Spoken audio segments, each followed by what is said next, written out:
رفیق خان سے۔ رفیق خان کی کتابت اور خطاطی بے مثال ہے، لوگ ان کے اس ہنر کے قائل ہیں۔ ان دنوں محمد رفیق خان پتھر پر اپنی فنکاری، اپنی ہنر اور اپنے اہلیت و صلاحیت کا جوہر دکھا رہے ہیں، مظاہرہ کر رہے ہیں۔ پتھر پر وہ عبارت لکھ رہے ہیں، آیتیں لکھ رہے ہیں، احادیث اور اقوال بھی لکھ رہے ہیں۔ دیکھتے ہیں یہ رپورٹ۔ پتھروں پر لکھنے کی روایت تو صدیوں پرانی ہے۔ قدیم زمانے میں پتھروں سے سجی عمارتوں کی شان اس پر لکھی عبارتیں بڑھاتی تھی۔ آج بھی بہت سی ایسی تاریخی عمارتیں ملک میں موجود ہیں جو اس فن کی گواہی دے رہی ہیں، لیکن جیسے جیسے دنیا آگے بڑھی، سماج نے ترقی کی، لوگوں کے انداز و ادوار بدلے، ویسے ویسے اس ہنر نے بھی جدید شکل اور انداز اپنایا۔ ممبئی کے رہنے والے رفیق خان سے ملیے، فن خطاطی میں ماہر ہیں۔ بدلتی دنیا میں انہوں نے اپنے ہنر کو بھی جدید جامہ پہنایا ہے۔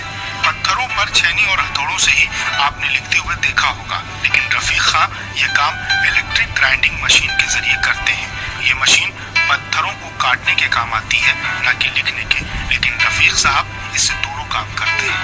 پتھروں کے کام جو ہے وہ پہلے یہ ہوتا تھا کہ پہلے وقت میں نہیں لیتے تھے اور ہتھوڑی سے اس کو ٹھوک ٹھوک کے چینی سے بناتے تھے کام، اس کو کھودتے تھے۔ تو میں سوچتا تھا کہ یہ تو ایسا ہوا جیسے برتن پہ نام لکھتے ہیں ٹھوک ٹھوک کر کے۔ تو میرا ایسا خیال تھا کہ کوئی ایسا ذریعہ بنایا جائے جس سے پتھر کٹ جائے، رائٹنگ کو اچھا سے سیف آئے۔ وہ جیسے میں نے ایک انجام دیا کہ چلو بھائی اپن گرائنڈنگ مشین سے کام کو شروع کر کے دیکھتے ہیں۔ تو میں نے گرائنڈنگ مشین کا سہارا لیا، چینی ایک طرف رکھ دیا۔ پہلے میں بہت دقت آئی اور اس کے بعد میں انشاءاللہ وہ ہاتھ پر کنٹرول ہو گیا اور آج تک میں وہ گرائنڈنگ مشین سے ہی کام کرتا ہوں۔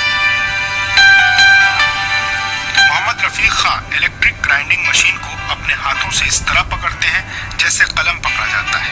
اس کی مدد سے وہ پتھروں پر ایسے لکھتے ہیں کہ دیکھنے والے حیرت میں پڑ جائیں۔ رفیق خان پتھر پر لکھنے کے ساتھ ساتھ اردو اور عربی کی کتابت اور خطاطی بہت ہی خوبصورت انداز میں کرتے ہیں۔ ان کا کہنا ہے کہ ہمیں کمپیوٹر کا محتاج نہیں ہونا چاہیے، کمپیوٹر بھی ایک انسان نے بنایا ہے۔ کمپیوٹر کے دماغ کی حد ہوتی ہے، لیکن انسان کا دماغ لامحدود ہے۔ اردو لکھنا ہے، اردو عربی فارسی لکھنا ہے تو 45 ڈگری میں وہ پکڑا جائے گا۔ اگر انگلش لکھنا ہے تو 90 ڈگری میں چاک پکڑتا ہوں۔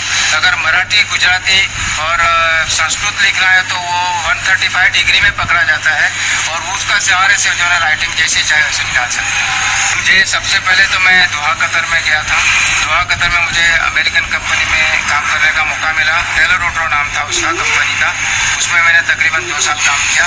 اس کے بعد میں ابوظہبی میں کام کیا، اس کے بعد میں مسقط میں کام کیا، سعودی میں نے کام کیا، سعودی میں مکہ و مدینے میں بھی کام کیا، میں نے رائٹنگ کا کام کیا اور اللہ کے کرم سے وہاں مجھے اچھے سے نوازا گیا۔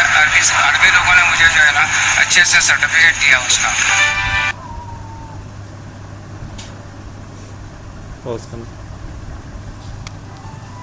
محمد رفیق خان ان دنوں دادر نگر حویلی کے دارالحکومت سلواسا میں بنے حضرت امام حسین اور حضرت عباس کے روضے پر لگنے والے پتھر پر قرآنی آیات، احادیث اور اقوال لکھ رہے ہیں۔ رفیق خان صاحب اپنے اس ہنر کا جوہر ملک کے الگ الگ حصوں کے علاوہ بیرون ملک میں بھی دکھا چکے ہیں۔ اسی سلام کے لیے ممبئی سے سید شہباز نقوی کی رپورٹ۔